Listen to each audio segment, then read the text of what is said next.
spectateurs. Vraiment, je crois que jamais au Grand Château on a vu une telle ambiance pour un stade français. Et les drapeaux continuent à s'agiter. Et les spectateurs continuent à fantasmer dans les gradins de Fouriani. Fort de Bastia, c'est écrit partout. Jojo Beppe-Gnani avec ses drapeaux est en train d'haranguer la foule. Et tout le monde lui répond. C'est vraiment extraordinaire. Et les joueurs basquets maintenant qu'ils sont presque dans le match, eh bien j'ai l'impression qu'ils sont décontractés. Et j'ai l'impression que ça y est, que le mauvais moment est passé pour eux. Jojo Beppe-Gnani, c'est le supporter numéro 1. Le président des supporters de Bastia. Armand Paris à Fouriani pour la grande fête. Cette fête qui est commencée depuis le début de l'après-midi. Cette fête en bleu et blanc. Tout le monde ici est en bleu et blanc. Tout le monde a le cœur bastiais, les Corses et les autres, tous les Français du continent.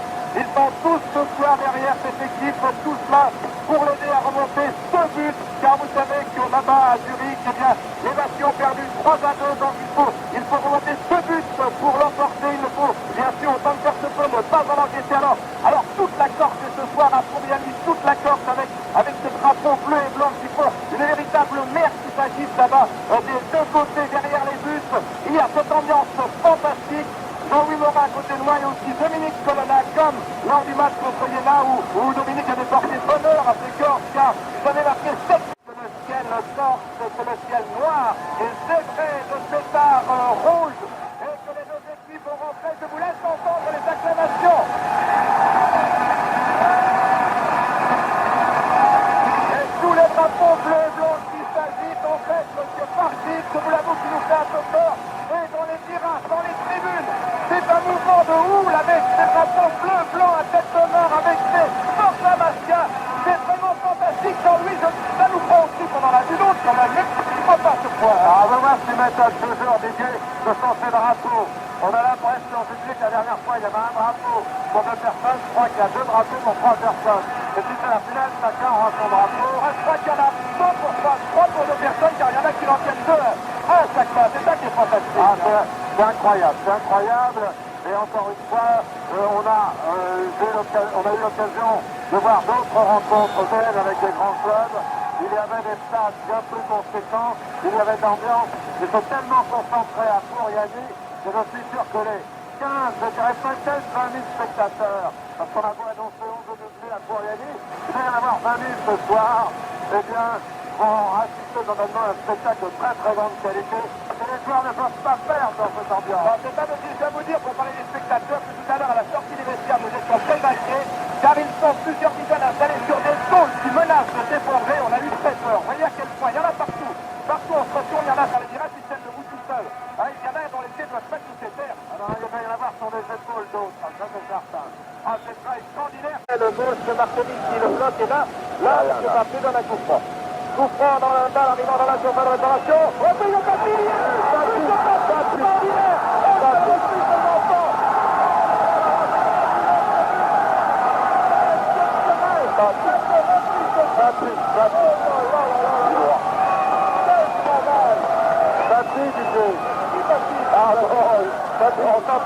On s'entend plus parler.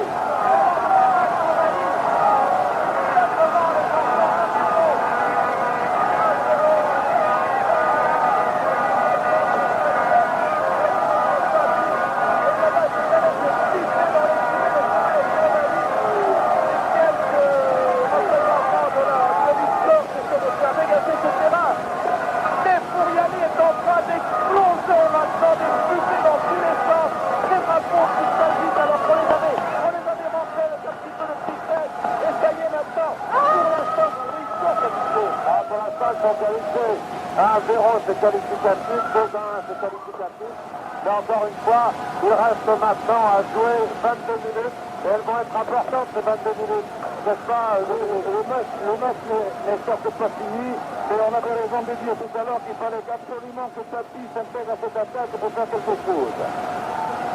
Et voilà, Patrick a repris confiance, on était un peu inquiet, vous savez en plus qu'il attend un heureux événement, s'il n'est d'ailleurs pas intervenu depuis ce matin.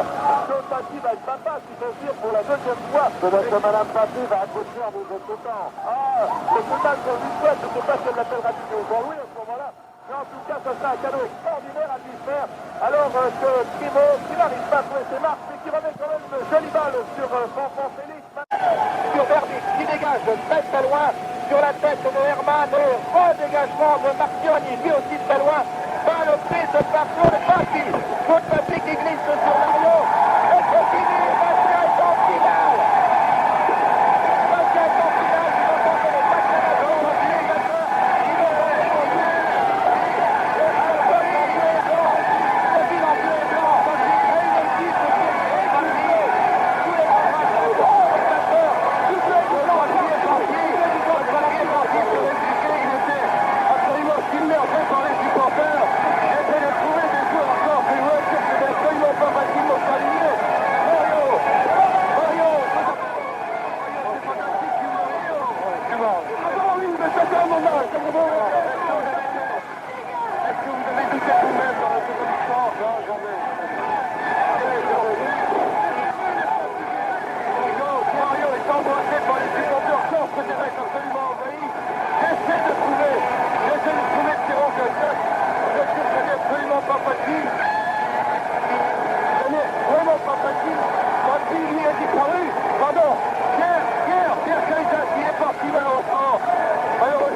Bon, Berterpis ne va pas se battre, là, je ne sais pas dans quel état nous allons ramener notre sélecteur en cette phase-là, mais il faut rien, il a pensé lui aussi avec la bonne Bastia.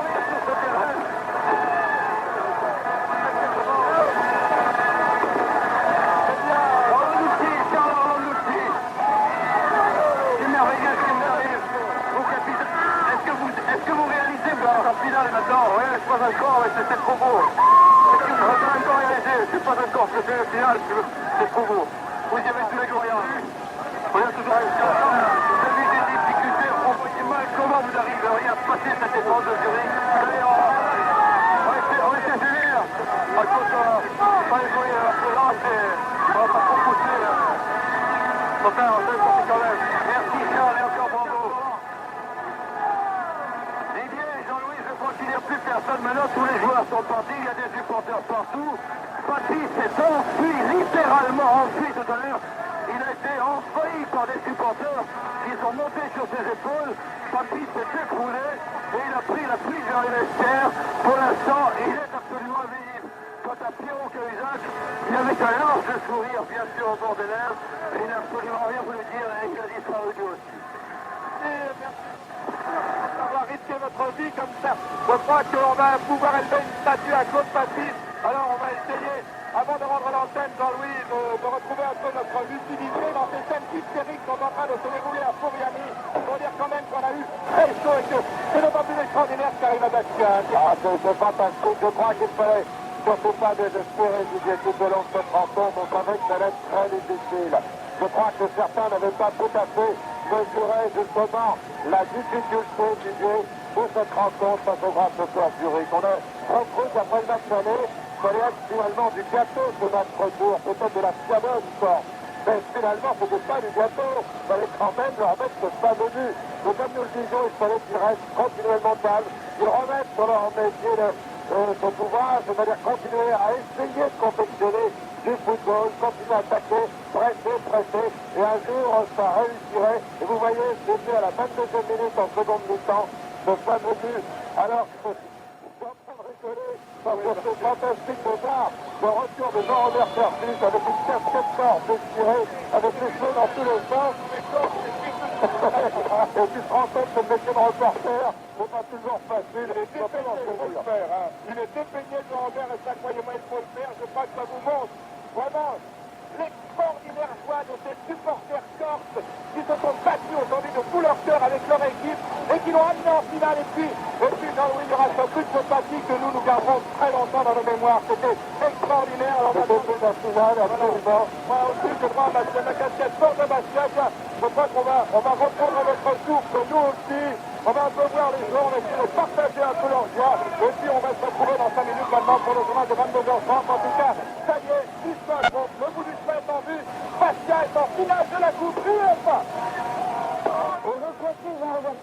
Merci Jean-Louis Morin, merci Didier Beaune et bravo Bastia.